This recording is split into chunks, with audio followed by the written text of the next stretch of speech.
नमस्कार दोस्तों, स्वागत है आपका टारगेट विद आशीष सर के यूट्यूब चैनल में। दोस्तों, आज हम देखेंगे 4 मई 2020 की महत्वपूर्ण खबरें जो कि रोज़गार से संबंधित हैं।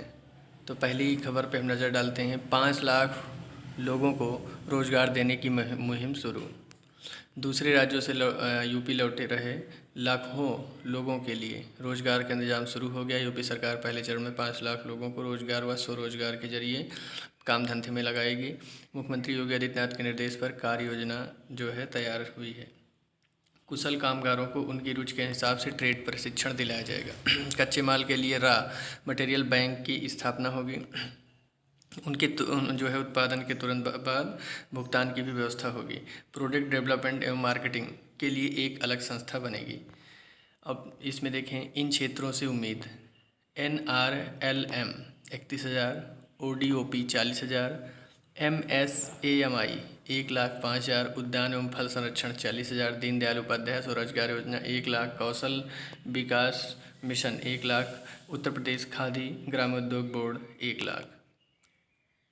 UPSEE के लिए आवेदन 15 से करें। AKTU के राज्य प्रवेश परीक्षा SEE के लिए आवेदन की अंतिम तिथि रविवार को बढ़ा दी गई। अब 15 मई तक आवेदन कर सकते हैं। पहले यह तिथि 3 मई थी। आवेदन में संशोधन 18 मई तक किया जा सकता है। नीट JEE की तिथियों की घोषणा कल। इंजीनियरिंग में प्रवेश के लिए JEE एवं मेडिकल प्रवेश परीक्षा के लिए नीट की तिथियों की घोषणा 5 मई को होने की संभावना है। मानव संसाधन विकास मंत्री रमेश पोखरियाल निशंक 5 मई को छात्रों से चर्चा के बाद तिथियों की घोषणा करेंगे। कोरोना योद्धाओं के प्रति सम्मान प्रदर्शित करने के लिए रविवार को देश भर में कोविड अस्पतालों पर पुष्प वर्षा की गई। लखनऊ में PGI के लिए डॉक्टरों पर पुष्प बरसाता सेना का हेलीकॉप्टर। प्राइमरी स्कूलों के शिक्षक पढ़ाने के लिए ढूंढ रहे नए तरीके। क्या हुआ जो 80% बच्चों के पास स्मार्टफोन नहीं हुआ?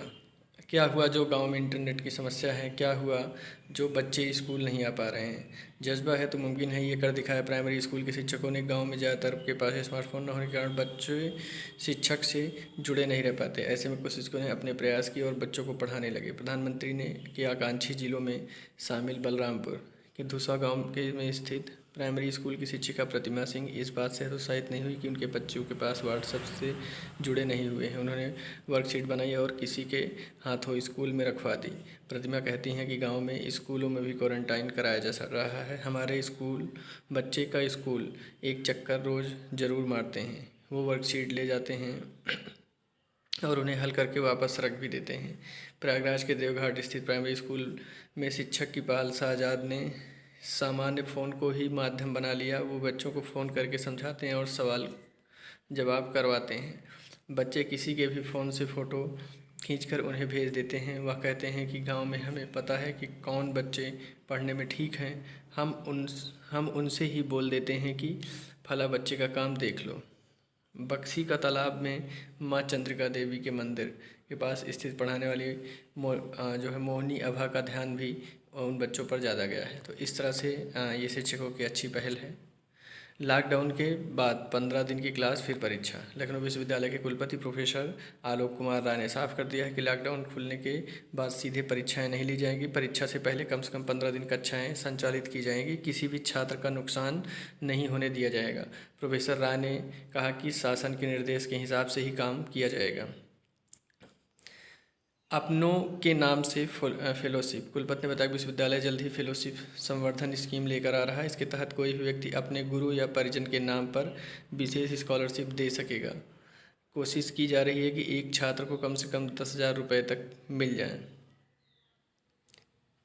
स्नातक को प्रोन्नत करने के पक्ष में नहीं। एक सवाल पर कुलपति ने स्पष्ट कर दिया कि हर तरह की परिस्थितियों पर हमारी नज़र है। शासन के अनुसार निर्णय लिए जाएंगे। उन्होंने कहा कि वह व्यक्तिगत रूप से छात्रों को प्रोन्नत करने के पक्ष में नहीं है। उनकी पढ़ाई के साथ समझौता करना होगा। हाँ, परीक्षा का स्वरूप क्या होगा या उस समय की परिस्थितियों के आधार पर तय किया जाएगा। कल से जांची जाएगी कापियाँ। राजधानी में मंगलवार से यूपी बोर्ड की उत्तर पुस्तिकाएँ जांची जाएंगी।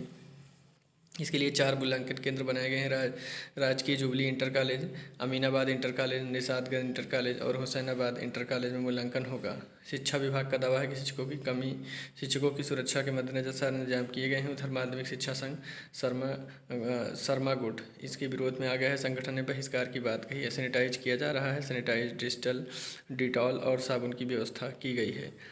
शिक्षक मास्क लगाकर कक्षा में बैठेंगे। सोमवार शाम परिसर में फॉगिंग होगी और कक्षों का सैनिटाइजेशन कराया जाएगा। बीमार, अशक्त और बुजुर्ग शिक्षकों को मूल्यांकन से दूर रखा गया है। शहीद होने से पहले कश्मीरी परिवार को बचाया।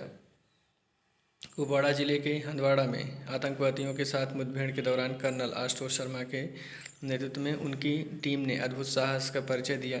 शहीद होने से पहले जवानों ने आतंकियों के चंगुल से कश्मीरी परिवार को आज़ाद करा लिया।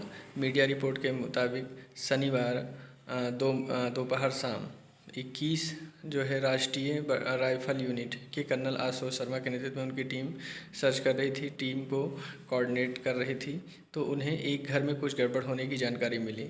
वह उस तरफ गए जहां एक घर में आतंकियों ने उस घर में रहने वाले लोगों को बंधक बनाया था। कर्नल आशुतोष के नेतृत्व में गई टीम ने परिवार के सदस्यों को सही सलामत बाहर निकाल लिया। जब ये लोग घर से बाहर निकल रहे थे तो छुपे हुए आतंकियों ने इन जवान पर ताबड़तोड़ फायरिंग शुरू कर दी। इस पर कर्नल समेत 5 जवान शहीद हो गए। सेना के सूत्रों के मुताबिक शुक्रवार को मिली थी 4 आतंकियों की खबर।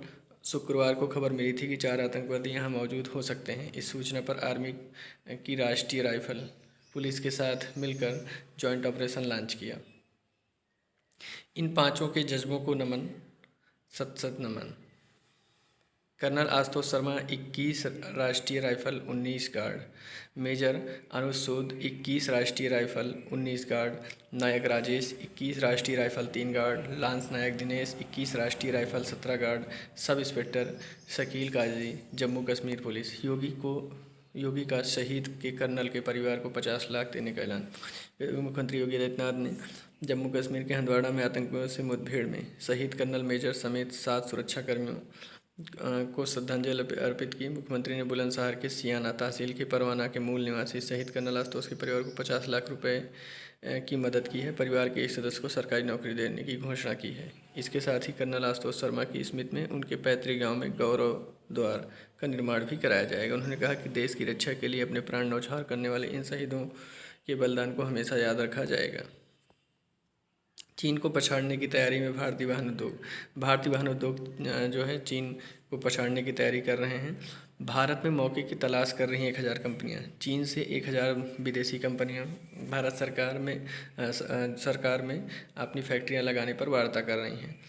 करीब 300 मोबाइल, इलेक्ट्रॉनिक्स, मेडिकल डिवाइसेस और टेक्सटाइल्स की कंपनियां भारत में फैक्ट्री लगाने के लिए पूरी तरह से मोड़ में आ चुकी हैं। प्रधानमंत्री कार्यालय, नीति आयोग और development for promotion of industry and internal trade चीन से भारत में अपनी आने वाली कंपनियों को प्रोत्साहन योजना देने की पर काम कर रही हैं। आर्थिक विशेषज्ञों का मानना है कि आने वाले दिनों में सेवा क्षेत्र में सिरमौर भारत का मैन्युफैक्चरिंग में भी चीन पर बढ़त मिल सकती है। तो यह भारत के लिए बहुत ही अच्छी खुशखबरी है। IT के युवाओं को भी छूटी नौकरी। लॉकडाउन में कारोबार बंद होने से सैकड़ों हुए बेरोजगार। शिकायत कर नौकरी संग मांगा वेतन। लॉकडाउन में जो है बहुत सारे IT युवाओं की भी नौकरी छूट गई है।